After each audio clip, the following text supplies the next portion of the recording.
সুন্দরবনের কুখ্যাত ডাকাত ছোট সুমন বাহিনীর সেকেন্ড ইন কমান্ডকে অস্ত্র ও গোলাবারুদ সহ আটক করেছে কোস্টগার্ড। মঙ্গলবার সকালে কোস্টগার্ড মিডিয়া কর্মকর্তা লেফটেন্যান্ট কমান্ডার সাব্বির আলম সুজন এ তথ্য জানান।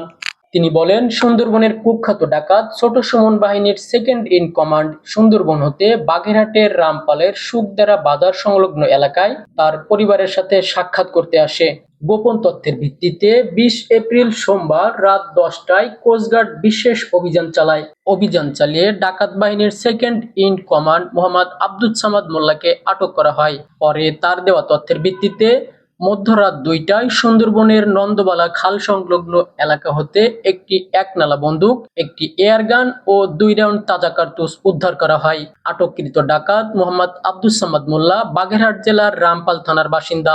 সুন্দরবন অঞ্চলে সক্রিয় বনদস্যুর বিরুদ্ধে কোস্টগার্ডের নেতৃত্বে অপারেশন রেস্টার পিস ইন সুন্দরবন এবং অপারেশন ম্যানগ্রোভ শিল্ড নামে 2টি বিশেষ অভিযান চলছে।